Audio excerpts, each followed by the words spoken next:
नमस्कार दोस्तों, स्वागत है आपका राजंस कैरियर प्राइवेट लिमिटेड के ऑफिशियल यूट्यूब चैनल पर। मैं हूं शशिधर पांडे और आज हम यहां पर देख रहे हैं कुछ करंट अफेयर के प्रश्न। तो आइए शुरू करते हैं। जो कुछ ऐसे महत्वपूर्ण प्रश्न हैं जो आपके एग्जाम के लिए काम आ सकते हैं करंट अफेयर से रिलेटेड। तो सबसे पहला प्रश्न जो आज हम यहाँ पर देखने जा रहे हैं वो है 8 सितंबर 2022 को ब्रिटेन की जिस महारानी का निधन हुआ उनका नाम था, यानी कि उनका नाम क्या था, उसी से जुड़ा हुआ प्रश्न है। तो बहुत ही महत्वपूर्ण प्रश्न है, हाल ही फिलहाल की घटना है ये। प्रश्न क्या पूछा गया है कि हाल ही में ब्रिटेन की जिस महारानी का निधन हुआ उनका नाम क्या है। चार ऑप्शन है आपके सामने। पहला है एलिजाबेथ प्रथम, दूसरा है एलिजाबेथ द्वितीय, तीसरा है एलिजाबेथ तृतीय और चौथा नाम दिया एलिजाबेथ चतुर्थ। और ये उनकी इमेज है, आपको ध्यान रखना है, यही वो हैं। अब आपको ये बताना है कि वो कौन से नंबर की एलिजाबेथ थी, प्रथम, द्वितीय, तृतीय या चतुर्थ। तो याद रखिएगा कि हाल ही में जिनका 8 सितंबर 2022 को निधन हुआ ब्रिटेन की महारानी, उनका नाम है एलिजाबेथ द्वितीय। तो ध्यान रखें कौन, एलिजाबेथ द्वितीय। तो इस प्रश्न का सही जवाब होगा ऑप्शन बी, एलिजाबेथ द्वितीय। तो ये जो इमेज है वो किसकी है, एलिजाबेथ द्वितीय की। बढ़ते अपने अगले प्रश्न की ओर। प्रश्न जो है वो है भारत सरकार द्वारा वर्ष 2025 तक कितने हवाई अड्डे बनाने का लक्ष्य रखा गया है। तो ये प्रश्न में ये पूछा गया कि 2025 तक, कब की बात की गई है कि वर्ष 2025 तक भारत सरकार कितने हवाई अड्डे बनाना चाह रही है, उसी से जुड़ा प्रश्न है। चार ऑप्शन आपके सामने। पहला दिया है 200, दूसरा 210, तीसरा 215 और चौथा ऑप्शन दिया है 220। तो ध्यान रखेंगे कि वर्तमान जो हमारे नागरिक उड्डयन मंत्री हैं जिनका नाम है क्या, श्री ज्योतिरादित्य सिंधिया जी। तो ज्योतिरादित्य सिंधिया जी, उनका टारगेट है कि वर्ष 2025 तक भारत में कुल 220 नए हवाई अड्डे, मतलब कुल मिला के 220 नए हवाई अड्डे बनाने का उनका लक्ष्य है। तो आपको ये पता होना चाहिए। तो 220 इस प्रश्न का सही जवाब है कितना, 220। तो ध्यान रखेंगे भारत सरकार द्वारा कब तक, 2025 तक कितने हवाई अड्डे बनाने का लक्ष्य रखा गया, 220। तो ये महत्वपूर्ण हो सकता है आपके लिए। और कब तक का टारगेट है, तो ईयर भी इंपॉर्टेंट है, 2025। बढ़ते हैं अपने अगले प्रश्न की ओर। हमारा अगला प्रश्न है आईपीएल 2022 की विजेता कौन सी टीम थी। चार ऑप्शन है आपके सामने, Rajasthan royal, Gujarat Titans, Kolkata night Riders या मुंबई इंडियंस। तो आपको पता होना चाहिए कि आईपीएल 2022 जो कि अभी इसी साल संपन्न हुआ है, अभी 2022 में, उसके बारे में पूछा गया है कि इस आईपीएल 2022 को जीतने वाली टीम कौन सी है। तो चार ऑप्शन में जो यहाँ पर दिया गया है, इस प्रश्न का जो सही जवाब है वो है गुजरात टाइटंस। ध्यान रखेंगे कौन सी टीम, तो गुजरात टाइटंस वो टीम है जिसने इस वर्ष का आईपीएल जीता है। साथ ही साथ ये भी याद रखेंगे आप कि ये जो गुजरात टाइटंस है वो इस प्रतियोगिता को, मतलब आईपीएल को जीतने वाली, मतलब पहली बार जीता उसने। ध्यान रखेंगे क्या इंपॉर्टेंट है आपके लिए कि गुजरात टाइटंस जो है उसने आईपीएल का खिताब पहली बार हासिल किया है। तो बहुत ही महत्वपूर्ण है आपके लिए। बढ़ते हैं अपने अगले प्रश्न की ओर। हमारा अगला प्रश्न है पंडित भजन सुपारी जिनका हाल ही में निधन हुआ है किस विधा से संबंधित है। तो किस विधा से संबंधित है वो पूछा गया। किसके बारे में पूछा गया है, पंडित भजन सुपारी के बारे में पूछा गया। किसके बारे में पूछा गया है, पंडित भजन सुपारी। तो आपको पता होना चाहिए कि वो किस विधा से, यानी कि किस क्षेत्र से जुड़े हुए हैं।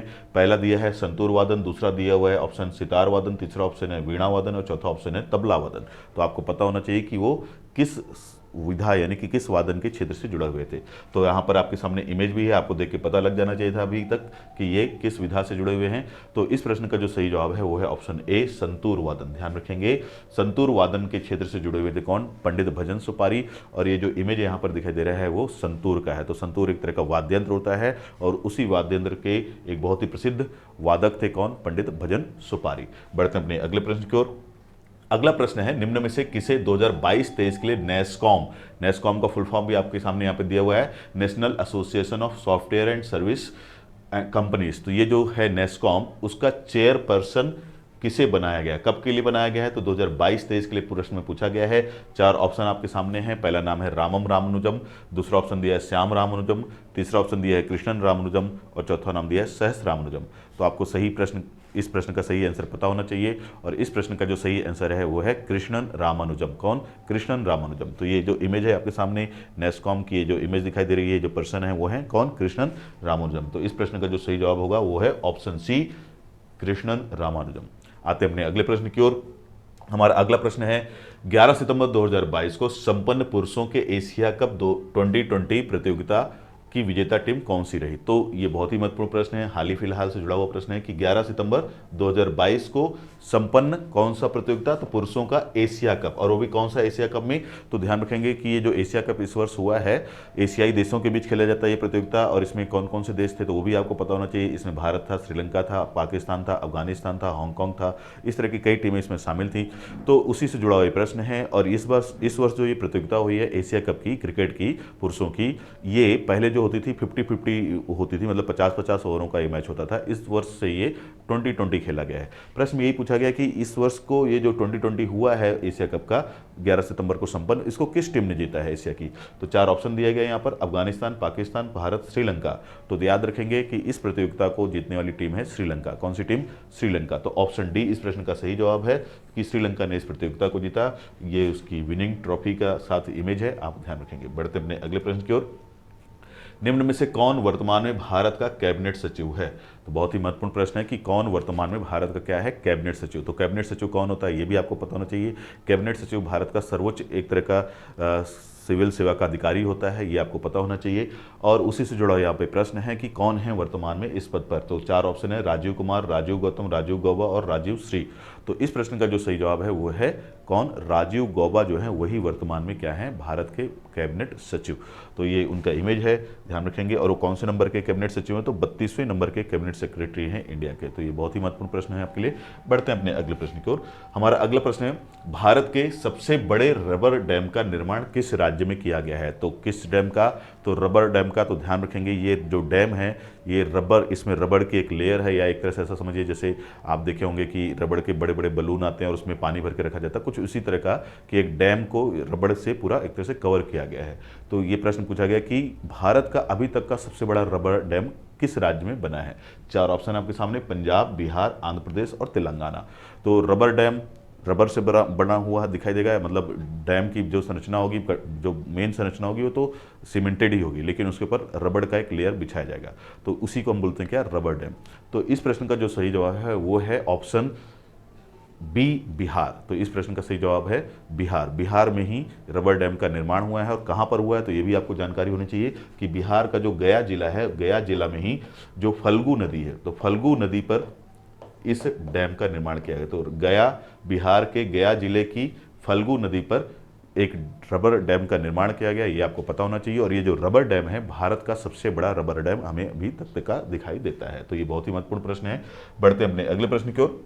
तो देखते हैं हम अपना अगला प्रश्न। हमारा अगला प्रश्न है कि हाल ही में भारत ने अपने तीसरे स्टील्थ फ्रिगेट को समुद्र में उतारा है, जिसका नाम है। तो आपको बताना है कि कौन सा स्टील्थ फ्रिगेट है तीसरे नंबर का जो भारत ने अभी बनाया है। तो सबसे पहले तो ये आपको याद रखना है कि कौन से नंबर का स्टील्थ फ्रिगेट है, तीसरे नंबर का। और साथ ही साथ फ्रिगेट को क्या कहते हैं हम, तो इस फ्रिगेट का मतलब भी आपको थोड़ा पता होना चाहिए कि एक तरह का एक ऐसा युद्धपोत जैसा संरचना जिसका उपयोग नेवी के द्वारा युद्ध के दौरान किया जाएगा।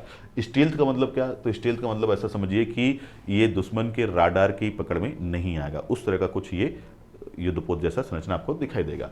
अब यहाँ पर यह पूछा गया है कि तीसरे स्टील्थ फ्रिगेट को समुद्र में उतारा गया है, उसका नाम क्या है। तो आपके सामने 4 ऑप्शन है, रत्नागिरी, सुवर्णागिरी, तारागिरी और हिमगिरी। तो आपको पता होना चाहिए कि जो भारत ने तीसरा अपना स्टील्थ फ्रिगेट बनाया है और जिसको समुद्र में उतारा है उसका नाम है क्या, तारागिरी। ध्यान रखें क्या नाम है, तारागिरी। तो ऑप्शन सी जो है इस प्रश्न का सही जवाब है। तारागिरी नाम से ही भारत सरकार ने अपना तीसरा स्टील्थ फ्रिगेट बनाया है। बढ़ते हैं अपने अगले प्रश्न की ओर। अगला प्रश्न है, हाल ही में प्रधानमंत्री नरेंद्र मोदी ने वर्ल्ड डेयरी समिट 2022 का उद्घाटन किस शहर में किया। तो बहुत ही महत्वपूर्ण प्रश्न है ये कि प्रधानमंत्री नरेंद्र मोदी के द्वारा हाल ही फिलहाल में एक समिट का, वर्ल्ड समिट का उद्घाटन किया गया है। और उस समिट का नाम क्या है तो आपके लिए बहुत महत्वपूर्ण है, वो है world dairy summit, world dairy summit 2022। अब प्रश्न में ये पूछा गया कि उसका उद्घाटन जो नरेंद्र मोदी जी के द्वारा किया गया है वो किस शहर में किया गया है। तो 4 ऑप्शन आपके सामने, पहला है ग्रेटर नोएडा, दूसरा है गुड़गांव, तीसरा नई दिल्ली और चौथा है करनाल। तो आपको पता होना चाहिए कि प्रधानमंत्री नरेंद्र मोदी जी के द्वारा इस वर्ल्ड डेयरी समिट 2022 का उद्घाटन उत्तर प्रदेश के शहर ग्रेटर नोएडा में किया गया। कहाँ पर किया गया है तो उत्तर प्रदेश का जो शहर है ग्रेटर नोएडा, वहाँ पर इस समिट का उद्घाटन नरेंद्र मोदी जी के द्वारा किया गया है। तो इस प्रश्न का जो सही जवाब है वो है ऑप्शन ए, ग्रेटर नोएडा। तो आपको ये ध्यान रखना होगा कि कहाँ पर उद्घाटन हुआ इसका, ग्रेटर नोएडा। तो ये सारे ही प्रश्न बहुत ही महत्वपूर्ण प्रश्न हैं आपके लिए किसी भी परीक्षा के लिए। तो आज के इस वीडियो में केवल इतना ही, मिलते हैं अपने अगले वीडियो में, तब तक के लिए धन्यवाद।